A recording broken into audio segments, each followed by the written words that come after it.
뭐랄까, 예수 믿는 자들에게 있어서 가장 중요한 가르침은 무엇일까요? 에게 예수님께서 주시는 가장 중요한 가르침 무엇일까요? 여러 가지가 있을 수 있고, 오늘 왜 저러는데?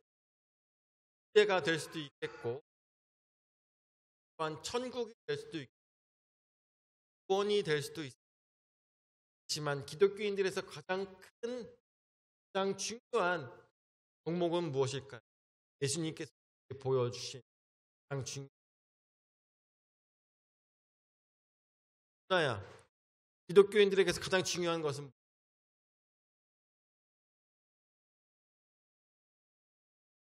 잘 모르겠어. 안 해봤어? 알았으면 좋겠어. 지은아, 기독교인들의 가장 중요한 덕목은 무엇일까?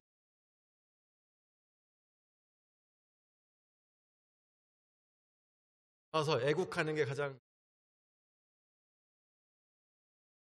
어떤 게 가장 중요한 학생들이 많이 생각해 본 경험이나 가장 중요한 이름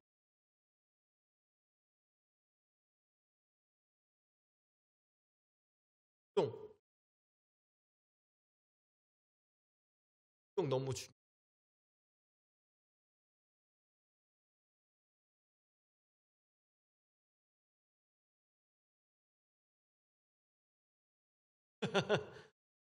제가 질문할 때는 뭔가 답이 있어요. 다들 너무나도 중요한 덕목들을 얘기했어요. 너무 필요한 것들이고 너무 중요한 것들이죠. 근데 그 중에 제일은 뭐라고 했습니까? 사랑이라. 기독교인들에게 있어서 지금 대한민국에 있는 기독교인들에게서 가장 필요한 것은 무엇일까요? 필요한 것은 변화와 회개보다 더 중요한 가장 우선시되는 사랑일 것입니다.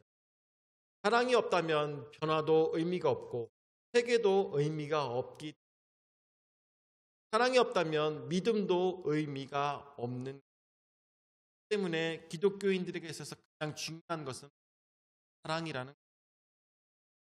예수님께서 이 땅에 오신 것도 왜? 우리 인간들에게 있어서 믿음으로 구원시키기 위해서 이 땅에 오셨다기보다 저는 그 사랑을 표현하기 위해서 이 땅에 오셨다고 하는 것이 가장 맞는 표현이다라는 생각. 예수님께서 이 땅에 오신 것은 절대로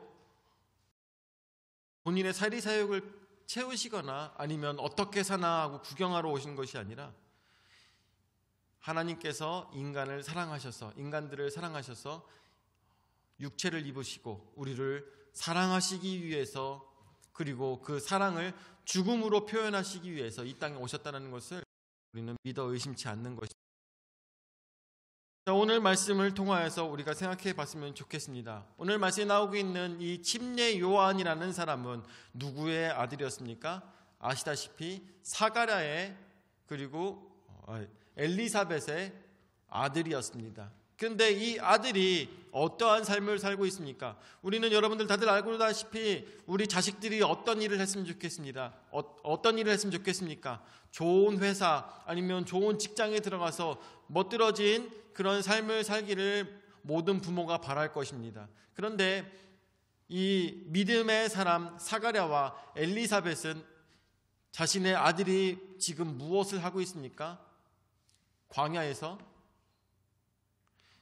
메뚜기와 석청을 먹으며, 근데 사실 그 메뚜기가 아니에요. 왜냐하면 제가 가서 이스라엘에서 메뚜기를 본 적이 없거든요. 근데 똑같은 단어로 쥐염 열매가 메뚜기라는 단어와 똑같은 단어를 사용하더라고요. 그러니까 아마 쥐염 열매를 먹으며 그리고 석청을 먹으며 그렇게 살았을 것입니다. 철저히 금욕적인 생활을 하며 많은 사람들에게 하나님 말씀을 전달하는 자로 그렇게 나타났습니다. 그렇기 때문에 본인이 엄청나게 금욕적인 생활을 하고 그리고 언제나 그 입에서 하나님의 진리의 말씀들을 전파하였기 때문에 많은 사람들이 이 침례 요한을 우러러보며 따랐습니다. 그래서 그 침례 요한이 무슨 이야기를 하며 어떠한 일을 하고 있는 것인지 오늘 말씀을 통하여서 우리가 함께 더 자세히 봤으면 좋겠습니다. 그래서 첫 번째로 침례 요한이 이야기하고 있는 것은 바로 진정한 회개입니다. 진정한 회개. 우리가 예수 그리스도를 믿고 나면 가장 먼저 해야 될 것이 무엇이겠습니까? 나의 죄를 회개하며 예전의 모습을 다 내려놓고 새 삶을 살아가는 것이 가장 중요할 것입니다. 그래서 첫 번째로 7절 말씀에 보니까 뭐라고 나옵니까? 7절 말씀에 요한이 침례 받으러 나오는 무리에게 이르되 독사의 자식들아 누가 너희에게 일러 장차 올 진노를 피하라 하더냐라고 이야기하고 있습니다. 아니 우리 진중 침례식 해보신 원로 목사님도 아시겠고 그리고 뿐만 아니라 침례 받으러 오시는 분들도 많이 아시겠지만 침례 받아보신 줄도 다들 아시겠지만 침례 요한에게 침례를 받으러 왔는데 대뜸 어떻게? 뭐부터 하고 있어요? 욕부터 받고 있죠. 욕부터 싹 박아버리고 야 이것들아 니네 침례 받으러 왔냐? 라고 하시는 거나 마찬가지고 무슨 욕쟁이 할머니 맛집도 아니고 갑자기 욕부터 박으시는 침례 요한을 우리가 볼 수가 있죠. 독사의 자식들아 누가 너희에게 일러 장차 올 진노를 피하라 하더냐라고 이야기하고 있습니다. 이게 무슨 말일까요? 왜 갑자기 욕부터 박을까요? 이게 무슨 얘기일까요? 이것은 너희는 회개의 침례를 받음으로 인하여서 너희의 삶의 변화는 꾀하지 않으면서 어떻게든 죄의 벌은 피해보려고 노력하는구나 라고 이야기하는 것과 마찬가지입니다. 이번에 금요일날 우리 간증을 보시면서 보셨잖아요. 어떤 남자가 트레이너가 어떻게 합니까? 자기가 신앙생활 하면서 어떻게 좀 내가 좀 변화가 돼볼까 아니면은 어떻게 하면 벌을 좀 안 받아볼까 해가지고 각각 교단마다 다니면서 계속 침례를 받았다고 하잖아요. 세례와 침례를 받았다고 하잖아요. 근데 여러분들 다들 아시다시피 침례와 세례를 받는다고 해서 그 사람에게 구원이 있는 것은 아닙니다. 다만 이것은 형식적인 것일 뿐이죠. 그런데도 뭐랄까 사람들은 이런 생각을 합니다. 아 내가 침례 받았으니까 아 내가 세례 받았으니까 이제 구원받겠지 이제 천국에 가겠지라고 생각한다는 것입니다. 그런 마음을 가지고 침례 요한에게 와서 여기 와가지고 침례 한번 더 받아볼까? 세례 한번 받아볼까? 이렇게 하면서 좀 좋은 건가? 라고 찾아오는 사람들에게 침례 요한은 독사의 자식들아라고 하면서 욕을 하고 있는 것입니다. 자, 8절 말씀에 그러므로 회개에 합당한 열매를 맺고 속으로 아브라함이 우리 조상이라 말하지 말라. 내가 너희에게 이르노니 하나님이 능히 이 돌들로도 아브라함의 자손이 되게 하시리라 라고 했습니다. 우리에게 가장 중요한 것은 뭐라고 합니까? 회개에 합당한 열매를 맺으라고 하는 것입니다. 여러분들 크리스찬이라면 크리스찬의 모습이 있어야 되는 것입니다. 지금 여러분들 다들 아시다시피 그 세상이 굉장히 떠들썩합니다. 조용하지 않아요. 근데 그러는 와중에 기독교인들이 엄청나게 욕을 먹고 있어요. 왜 그럴까요? 왜 기독교인들이 욕을 먹고 있을까요? 바로 회개에 합당한 열매가 없기 때문인 것입니다. 이번에도 여러분들 아시다시피 서부 지법으로 서부 지법 맞나? 서부 지법으로 이 많은 사람들이 들어가서 거기서 많은 집기들을 부시고 그렇게 행동하였습니다. 여러분들 아시다시피 이 법을 집행하는 장소인 이 법원은 헌법적으로 굉장히 신성한 장소이기 때문에 아무나 들어갈 수는 있어도 그것을 부시거나 아니면은 그것들을 회방 놓거나 할 수가 없습니다. 헌법적으로. 그런데 많은 사람들이 들어가서 여러 가지 일들을 저질렀죠. 그런데 한 사람이 굉장히 지목됐습니다. 어떤 사람이냐? 그 법원 옆에서 뭐 노란 용기를 꺼내가지고 이렇게 하더니 잘 나오지? 라고 하면서 옆에 있는 사람과 같이 얘기를 했죠. 다들 이 사건 아시나요? 네, 잘 나오지? 해가지고 보니까 그 라이터 기름을 옆에서 뿌리고 있었어요. 라이터 기름을 뿌린 다음에 한 명이 유리창을 깨고 그 안에다가 이 기름을 부었습니다. 기름을 붓고 난 다음에 한 명이 거기에다가 종이에다가 불을 붙여갖고 그 안에다 집어넣었어요. 그런데 그 당시에 법원에서 일하고 있었던 약 20명 정도가 그 옥상으로 대피한 상태였습니다. 그렇기 때문에 거기서 만약에 불이 났다면 정말 대형 참사로 이루어질 수 있는 그런 사건이었는데 다행히 불은 안 났어요. 그들이 계획했던 것과 다르게 불은 나지 않았습니다. 되게 웃긴 게 그 사람들이 들어가가지고 가장 첫 번째로 했던 것은 CCTV가 있는 그 방에 들어가지고 CCTV 기기들에다가 다 물을 부어놨어요. 그렇게 해서 이 CCTV가 작동하지 않게 했죠. 그런데 너무 웃긴 거는 그렇게 해놓고선 왜 유튜버들이 찍는 거는 그거를 막진 않았나 모르겠는데 그 유튜버를 찍은 것을 통하여서 그 사람들이 거기서 행하였던 많은 일들이 유튜브를 통해서 생중계가 됐습니다. 그래가지고 그 방화를 저질렀던 남자도 잡혔어요. 그 유튜브 생방송에 찍혔기 때문에 그 방화를 저질렀던 사람도 잡혔는데 여러분들 이 사람이 몇 살일까요? 아십니까? 예? 그쵸. 06년생, 예, 06년생, 뭐더라? 기독교인이더라고요. 참나, 진짜 너무. 아니, 그건까지는 모르겠더라고요. 예? 아니, 근데 이제 그 사람 말고도 그쪽에 들어갔던 이제 정광훈 특임 전도사라는 사람들이 지금 유튜브에 찍힌 사람들이 2명 정도가 나온 걸로 알고 있는데 어쨌든 간에 그렇게 해가지고 들어가가지고 하고 있는데 뭐 기독교 극우단체라고 그 뉴스에 나오더라고요. 그 사람이 그 현장에선 잡히지 않았는데 도망갔다가 다른 곳에서 붙잡혀가지고 그 사람을 이제 잡게 됐는데 가장 높게 10년 이하의 이 죄가 성립된다고 하더라고요. 어떻게 될지는 모르겠는데 아니 왜 교회에서 도대체 뭘 가르치길래 라는 생각이 들더라고요. 어떤 일을 행한다 할지라도 그곳에 사랑이 있었으면 좋겠고 그곳에 남들이 본받을 만한 행동이 있었으면 좋겠는데 왜 예수님의 사랑을 등에 업고 나가가지고 폭력을 휘두르고 있는가? 우리가 생각했을 때 진정한 회개라는 것은 무엇일까요? 진정한 회개라는 것, 바로 오늘 말씀에 나오는 것처럼 침례 요한이 얘기하는 것처럼 회개에 합당한 열매를 맺고 속으로 아브라함이 우리 조상이라 말하지 말라라고 이야기하고 있습니다. 내 아버지가 목사님이었으니까, 내가 가장 존경하는 분이 목사님이니까, 정말 대단한 목사님이니까 내가 구원받을 거야. 우리 할아버지가 굉장한 목사님이니까, 대형교회 목사님이니까 내가 구원받을 거야. 나는 무슨 짓을 해도 괜찮아 라고 생각한다면 커다란 오산이라는 것이죠. 우리가 교회를 다니고 있다면, 최소한 내가 크리스찬이라고 한다면 행동의 변화가 있어야 된다는 것입니다.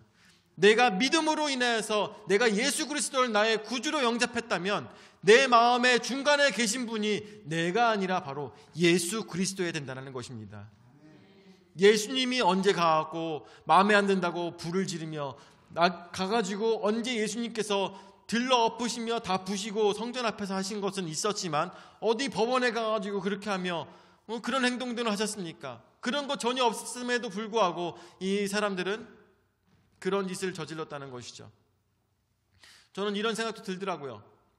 예전에 우리 약 한 10년 전부터 이 신천지가 엄청 일들을 많이 했었는데 그러다가 득세를 해가지고 지금 행동하고 있는 20, 30대의 이 구구단체에 있는 사람들이 혹시 신천지 사람들은 아닐까라는 생각이 들더라고요.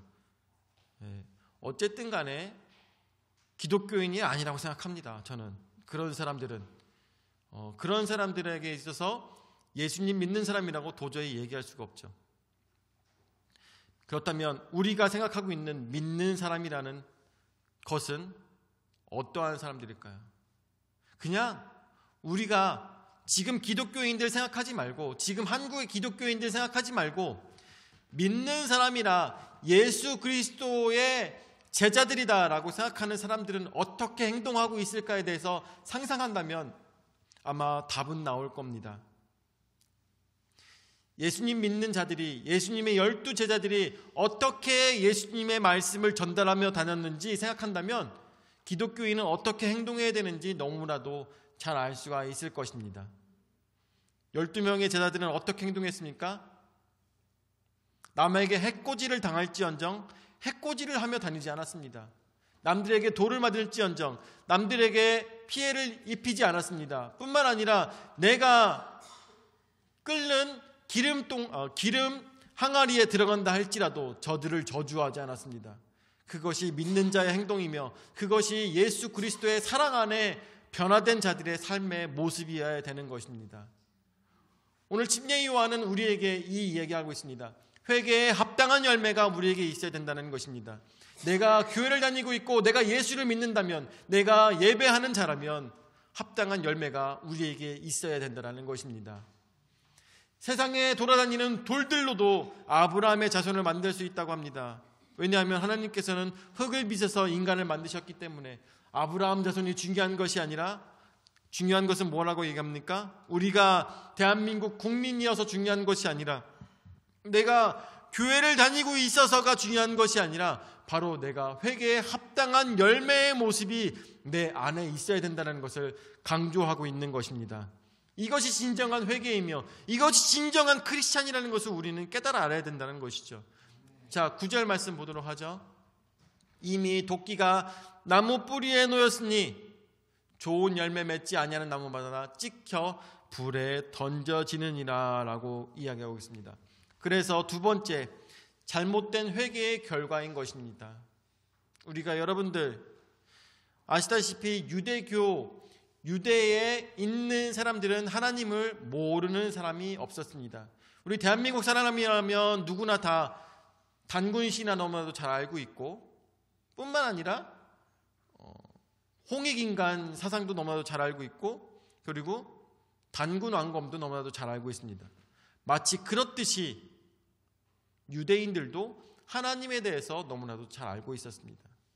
그런데 그런다고 할지라도 하나님께서 저들을 구원하시는 건 아니라는 것이죠.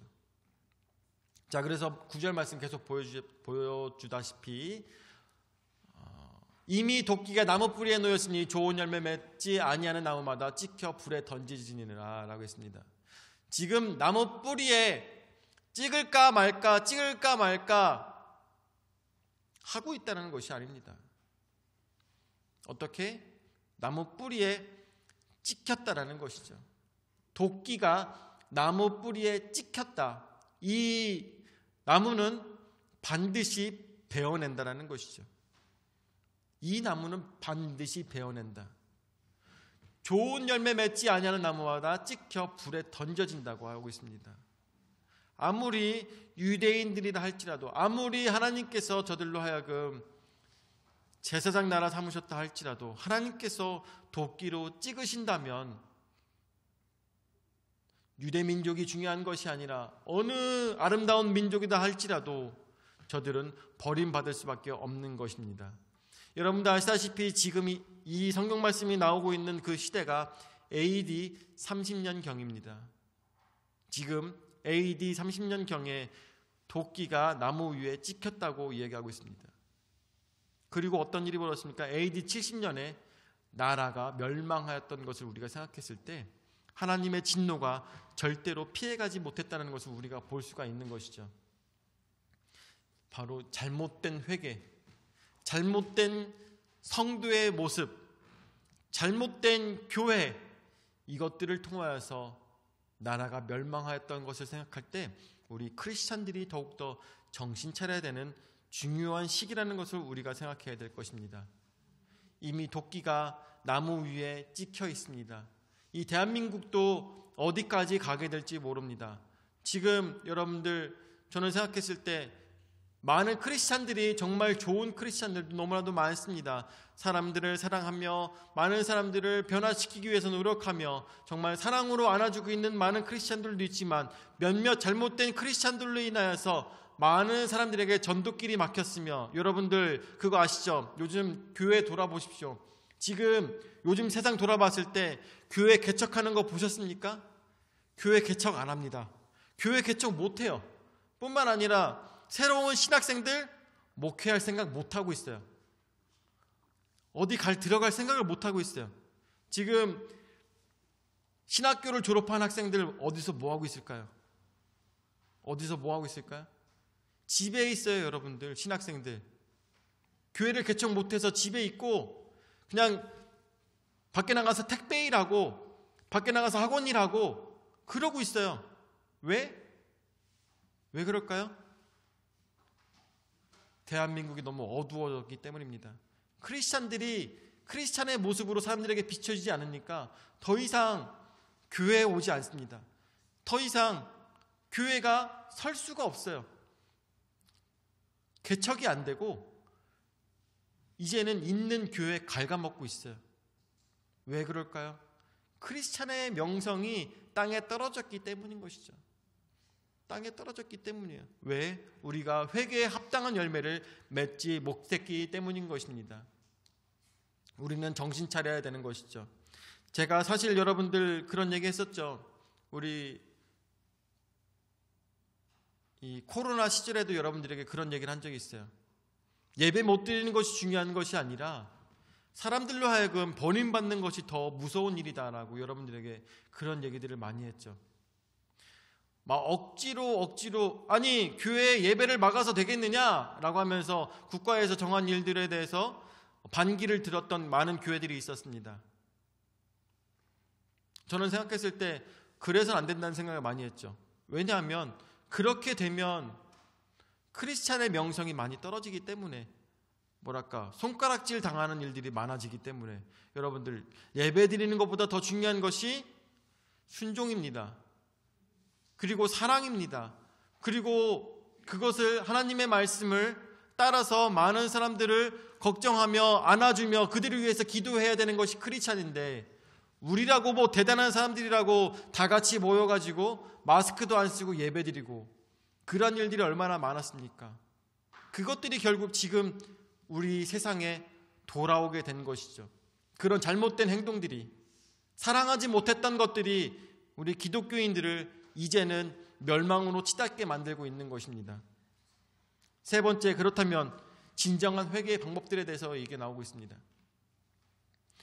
그래서 10절 말씀부터 보면 무리가 물어 이르되 그러면 우리가 무엇을 하리이까? 도끼가 나무에 찍혔고 이제 멸망의 때가 가까웠다고 하는데 우리가 그러면 무엇을 해야 되겠습니까? 라고 이야기하고 있습니다.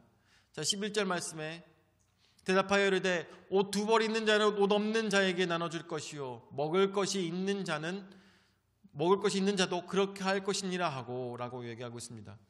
옷 2벌 있는 자는 옷 없는 자에게 나눠주라고 했습니다. 여러분들 그거 아시나요? 몽골에서는 처음 본 손님이다 할지라도 그 손님에게 먹을 것을 나눠주고 뿐만 아니라 며칠씩 자기네 집에서 자게 하는 것에 전혀 거리낌이 없습니다. 몽골에서는요. 왜 그럴까요? 왜? 준아야, 왜 그럴까? 몽골은 왜 그런 문화를 갖고 있을까?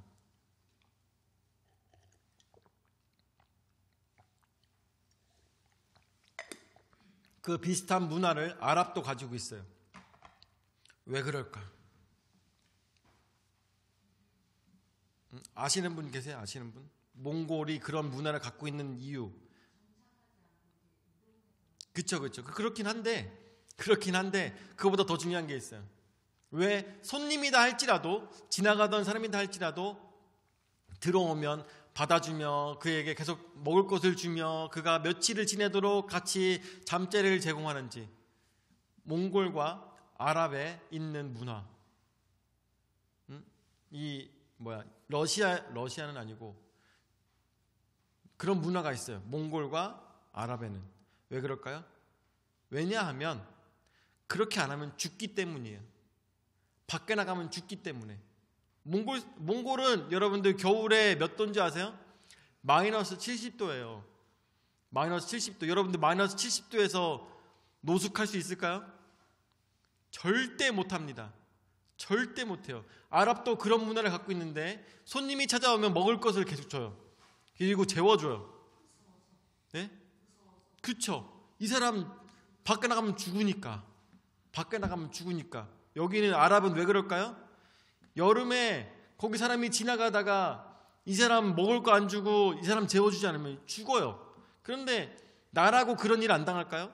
그쵸? 그렇기 때문에 아랍권에서나 아니면은 정말 추운 지방에서는 그런 문화가 아주 발달해 있죠. 뭐 대한민국도 지나가던 거지가 와갖고 밥 주세요 그러면은 다 주죠. 그죠?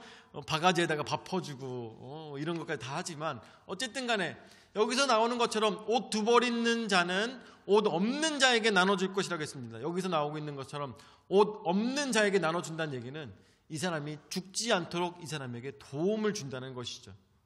여기도 덥고 춥고 하기 때문에 옷 없는 자는 어떤 사람일까요?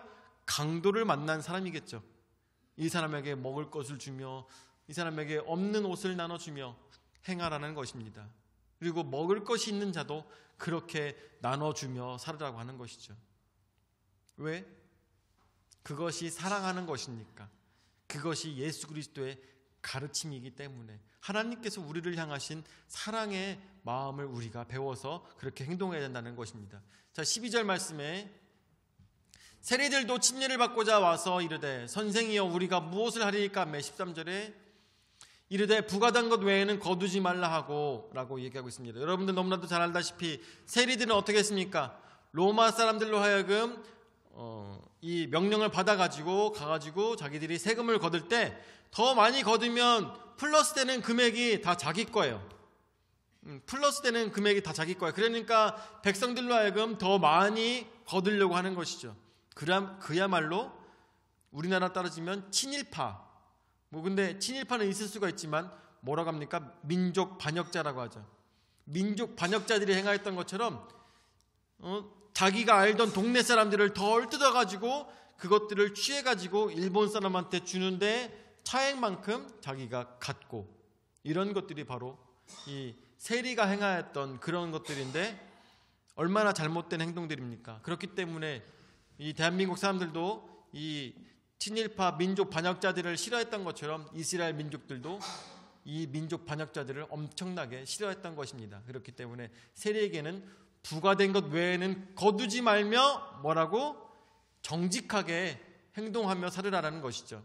자, 14절 말씀에 군인들도 물어 이르되 우리는 무엇을 하리이까 하매 이르되 사람에게서 강탈하지 말며 거짓으로 고발하지 말고 받는 금료를 족한 줄 알라 하니라 라고 했습니다. 여기 이렇게 군인이 2명 앉아 있는데 자, 군인들도 물읍니다. 우리가 무엇을 하리이까 라고 얘기하고 있습니다. 그런데 이 당시에 로마 군인들은 여러분들 예전에도 얘기했었죠.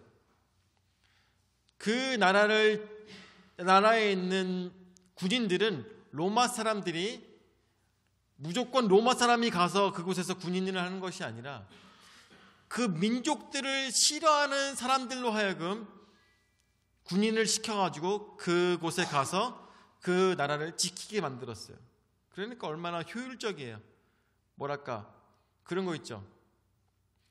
중국 사람들이 한국에 와가지고 군인으로 이 대한민국에 있다. 우리나라 군인은 없고 중국 사람들이 와가지고 우리나라에서 중국인들이 우리나라를 지킨다며 우리나라에 주둔하고 있다면 이게 얼마나 힘든 일일까요? 그러면 얼마나 대한민국 국민들을 괴롭히겠습니까?